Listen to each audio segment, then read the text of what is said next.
one of the great feminine geniuses in the history of the Church. She also expresses our solidarity with our Jewish sisters and brothers in a very powerful way.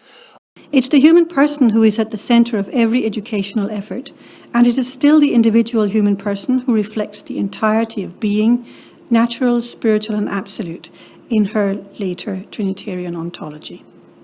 The door slammed open.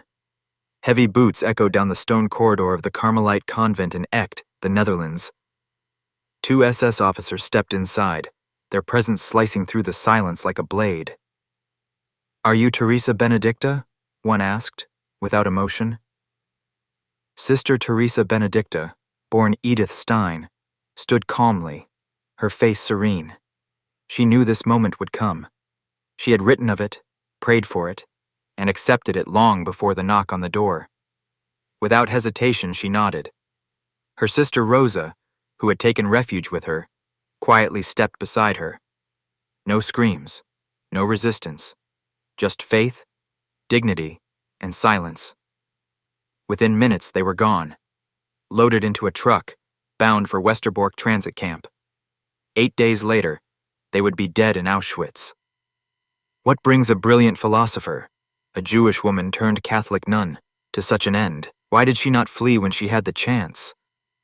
Who was this woman who chose to suffer with her people rather than escape their fate? This is the story of Sister Edith Stein, a seeker of truth, a woman of deep conviction, and a martyr of conscience. Her life is not merely a biography. It is a journey through the most turbulent decades of the 20th century. It is a bridge between Judaism and Christianity, between intellect and faith, between suffering and redemption. Before she was a saint, she was a skeptic. Before the convent, she was a philosopher. And long before the gas chamber, she had already given her life, not in defeat, but in complete, deliberate offering. Her arrest was not the end. It was the final chapter of a life shaped by courage, intellect, and unwavering love. Edith Stein was born on October 12, 1891, on Yom Kippur, the holiest day in the Jewish calendar. Her mother would later see it as a sign, a blessing. But even signs can be misunderstood. She was the youngest of 11 children in a Jewish family in Breslau, then part of the German Empire. Her father died when she was not yet 2. The timber business he left behind was taken over by her mother, Auguste, a woman of immense strength and unwavering faith. While others grieved, Auguste endured. She raised her children with a fierce sense of discipline, rooted in Jewish tradition and prayer. But the world around her was changing, and so were her children. From an early age, Edith stood apart, not by choice, but by instinct. She was bright in ways that unsettled adults, always questioning, always listening, always reading. While other girls memorized their lessons, Edith wanted to understand what lay beneath the words. By the time she was a teenager, she had asked one question too many. One afternoon, she simply stopped praying. There was no drama, no rebellion, just a quiet, deliberate silence. The rituals of her childhood no longer spoke to her. She told no one, but in her heart, she had already left the faith that had shaped her family for generations. She poured herself into study instead. Psychology at first, at the University of Breslau, but the lectures left her cold. They seemed to reduce the soul to a series of mechanisms. Edith wasn't interested in how people functioned. She wanted to know who they were. She left Breslau in 1913 and went to Göttingen to study philosophy. There she encountered a man whose work would change the course of her life, Edmund Husserl. He was stern, brilliant, intense, the founder of a new method of thinking called phenomenology. It was, he claimed, a return to the things themselves, to experience in its purest form. Edith became one of his star students. She understood him in ways few others did. Where some followed his ideas, she inhabited them. Husserl began to rely on her, even entrusted her with editing his manuscripts. But even as she rose in the world of ideas, something deeper was stirring. During World War I, She paused her studies to volunteer as a nurse. In a military hospital in Austria, she treated soldiers shattered by shrapnel and fever. The smell of blood, the silence of the dying, the distant thunder of the front. It shook her. She watched men cling to hope, and others surrender to nothingness. Philosophy had no answers for the moans in those wards, and yet something took root in the midst of all that suffering. A question, a hunger, not for knowledge, but for meaning. When the war ended, she returned to her academic path, finishing her doctorate with the highest honors. Her work on empathy was groundbreaking, an attempt to bridge the inner lives of others with our own. But the university world, still ruled by men, kept its doors shut. Her application for a teaching post was denied. She had the mind, but not the gender, they wanted. Still, Edith was not defeated. She kept searching, not for position, not for recognition, for truth. But truth is never abstract. It's personal. It whispers through grief, through silence, through beauty and pain. Edith had walked away from religion once. Now, quietly, without telling anyone, she was beginning to look back, not to return, but to understand what she had left behind. She thought she had found it. Edith Stein stood at the edge of intellectual greatness. A freshly earned doctorate, summa cum laude. A brilliant thesis on empathy that philosophers would study for decades. At just 25, she had mapped the space between human beings, the silent territory where one soul tries to reach another. But despite the applause, despite her mentor Husserl's praise, something gnawed at her. Recognition couldn't quiet the ache. She was now working alongside Husserl in Freiburg, editing his dense manuscripts, helping shape the very language of modern philosophy. Husserl trusted her clarity, but even he, brilliant as he was, had blind spots, and one of them was Edith. She was never offered the academic future she had earned. Too Jewish for some, too female for most. She knocked on doors, but they stayed closed. The university world applauded her mind, but not her presence. Still, she kept thinking, kept reading, kept searching. The human mind could be dissected and understood, yes. But what about the soul? What about meaning that reached beyond perception? Phenomenology had given her a map, but no destination. Then something unexpected happened. She was visiting a friend in Bergzabern. It was 1921, a quiet summer night. Her host had gone to bed, but Edith couldn't sleep. Her eyes wandered to a small bookshelf, where she found a copy of the Life of Saint Teresa of Ávila. She began reading, and didn't stop. Hour after hour, page after page, the words pierced through her carefully constructed intellectual walls. Teresa, a woman of fire, of mystical vision, of aching humanity, spoke across centuries. Edith read with growing intensity, her heart pounding. It was as if someone had lit a match in the darkness. By dawn, she closed the book, sat in silence, and whispered to herself, "This is truth." What truth? A God she had long dismissed, a world filled with grace, not just thought, a love that demanded the whole person, not just the intellect. She did not announce her discovery. She did not run to church. She simply waited, quietly, as if standing at the edge of something vast. Soon after, she bought a catechism, then a missal, and within months, she asked to be baptized. On New Year's Day, 1922, Edith Stein entered the Catholic Church. She had told no one.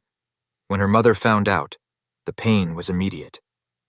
Auguste was devastated. To her, this wasn't a step of faith. It was a betrayal. Her daughter had not just left Judaism. She had crossed into the very religion that had long persecuted their people. Edith didn't argue. She rarely did. But she felt it. That fracture, that loss. She would carry it with her forever. Still, her conversion wasn't a break. It was a deepening. She didn't stop being Jewish. She never renounced her heritage. Instead, she felt she had stepped into the fullness of it. She tried to return to the university world, but doors still didn't open. Instead, she became a writer, a teacher, a speaker. She gave lectures on education, on women, on faith and freedom. Wherever she spoke, people listened, not just to her words, but to the quiet fire beneath them. Her mind remained sharp, but something had shifted. She was no longer chasing ideas. She was following a call. She had found the truth, but truth, it turned out, didn't make life easier. The morning she stepped into the baptismal font, January 1st, 1922, the air was cold, and the chapel still.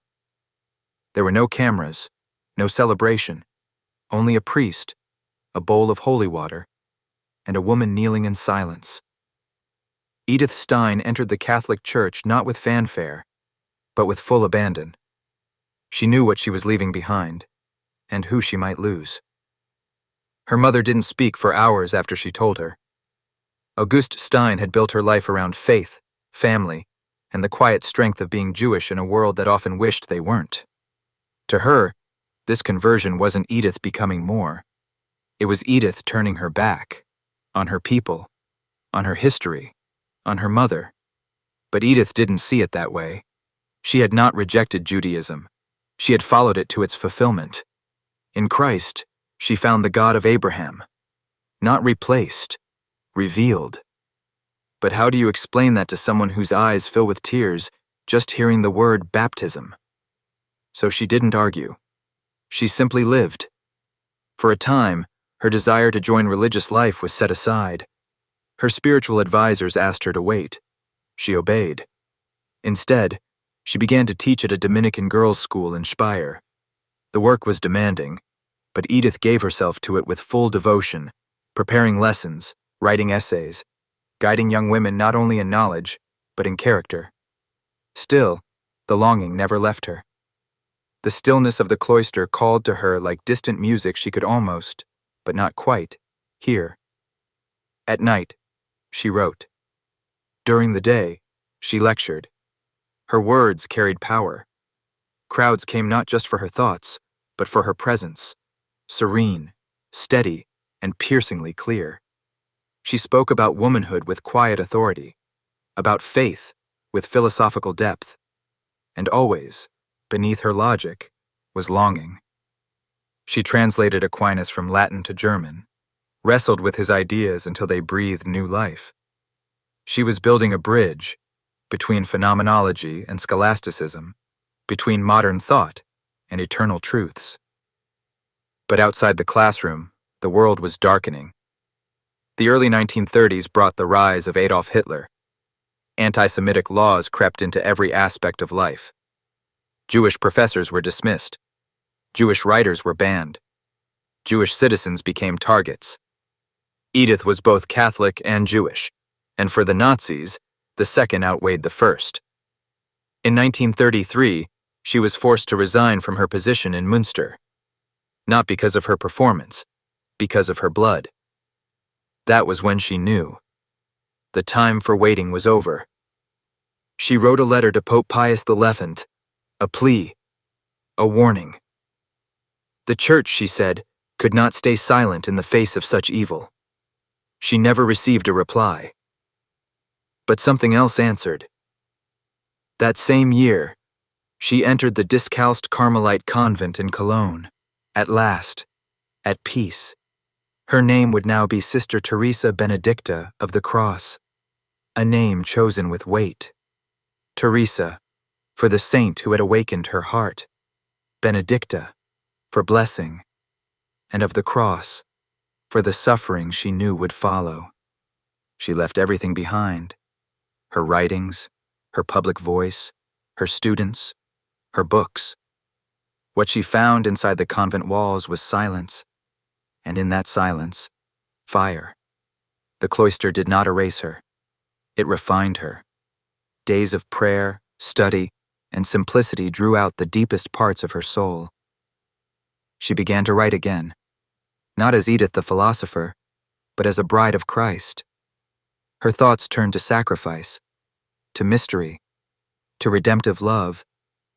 She was no longer trying to understand the world. She was preparing to give herself for it. At first, Echt felt like exile. Then it felt like grace. And then, it began to feel like waiting for something that couldn't be outrun. And the library, working late into the night by candlelight. Her last great writing project had begun to take form. A meditation on the science of the cross. A study of spiritual darkness, of surrender, of the soul's passage through fire. It wasn't theory, it was prophecy. Outside the walls, the air was changing. Flags had shifted, borders had fallen.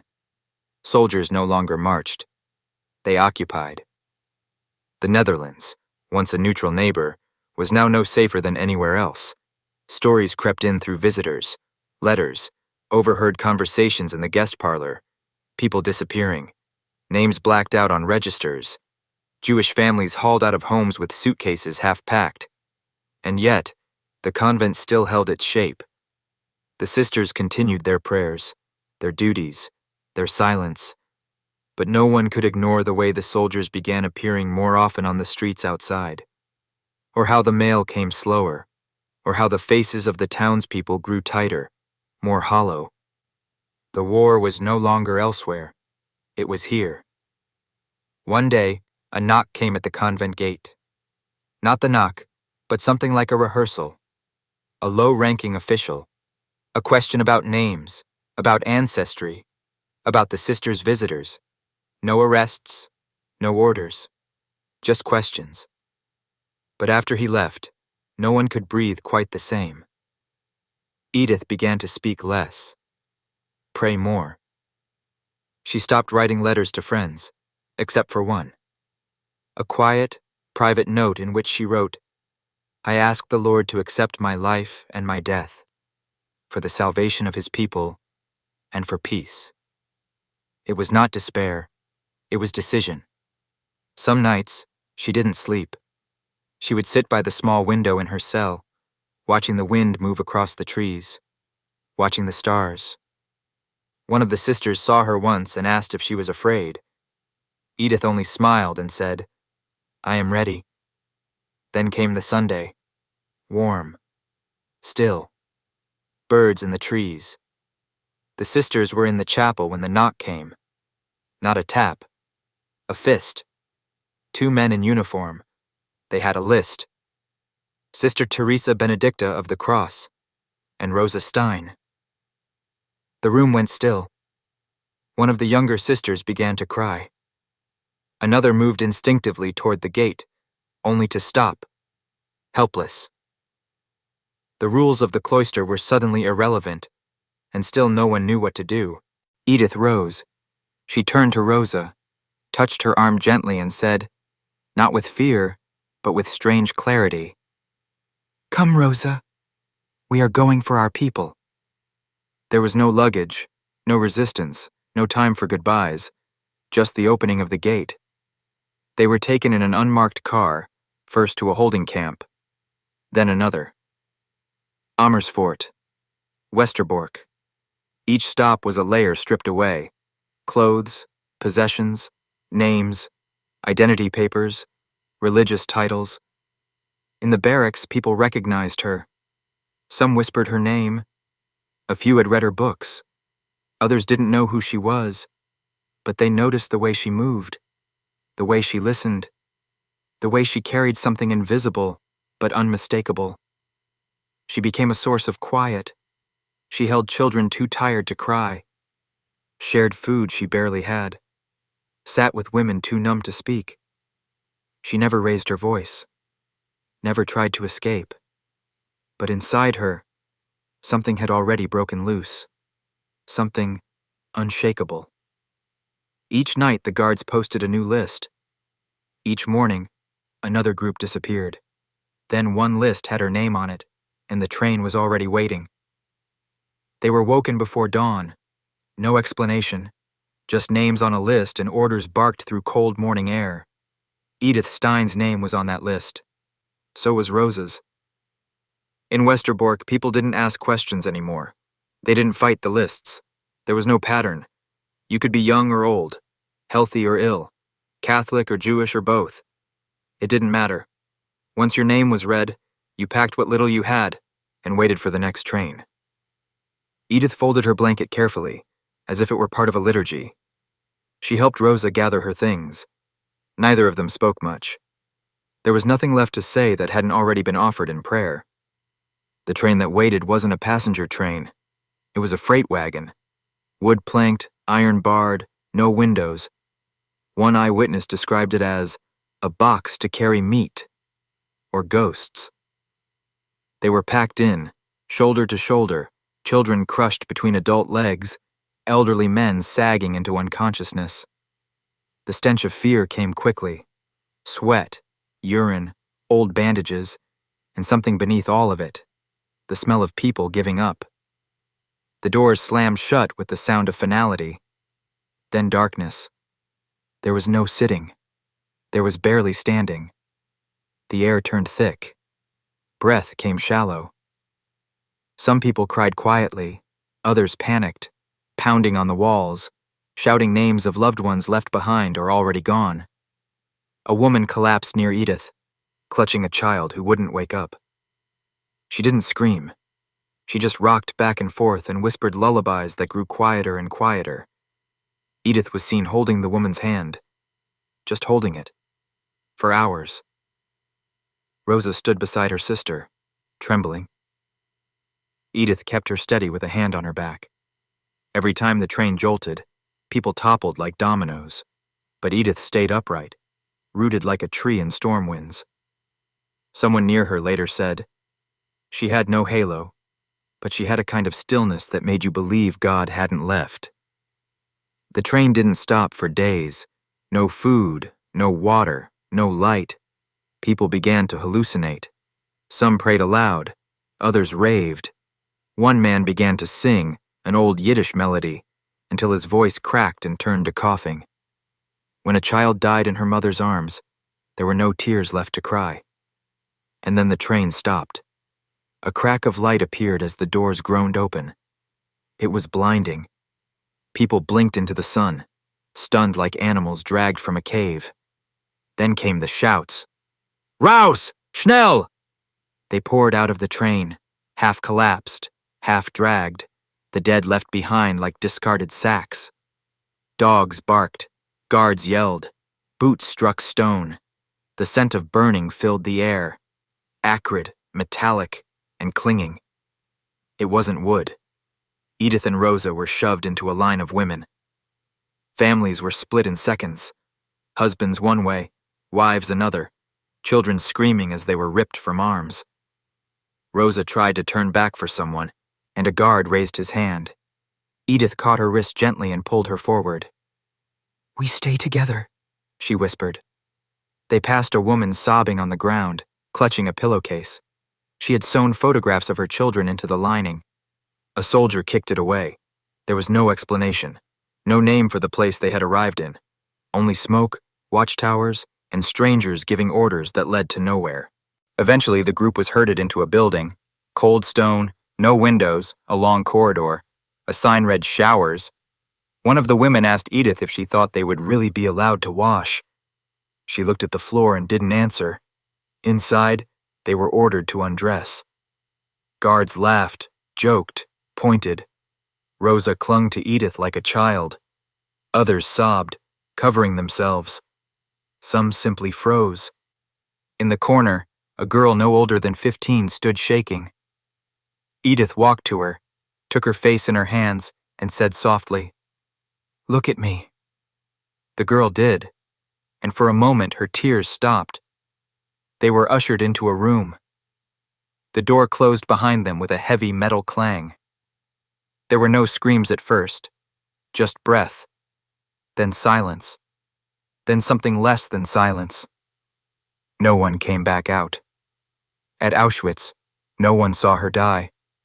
There was no funeral, no farewell, no final page, just smoke. And yet, she is not gone. Her name survived the fire. Her silence outlived the shouting. The woman who once wrote quietly in a convent cell now speaks across continents, across generations, in hearts and minds she never knew. For years, Edith Stein was a memory whispered in cloisters and philosophy seminars. But then, the world began to listen. Survivors spoke of the calm woman in Westerbork who comforted the children. Historians uncovered her writings, filled with light in the face of unthinkable dark. The Church began to study her life, not just for what she believed, but how she lived and how she died. She was beatified in the land where she was born, and canonized by a pope who knew the weight of war and the value of witness. He called her a daughter of Israel and a sister in Christ, a bridge between worlds so often torn apart. Some found that title difficult. Some still do. But perhaps that tension is the point. Because Edith Stein lived between worlds, and she never stopped loving either one. She was a Jew who found Christ, a nun who walked into a death camp with her people, a scholar who chose silence, a woman who turned philosophy into prayer. Today, her name is spoken in churches, in classrooms, in Auschwitz itself, not as a relic, but as a warning and a hope. Her legacy is not in what she wrote alone, but in what she gave, everything. No one saw her die, but countless have seen what she lived for.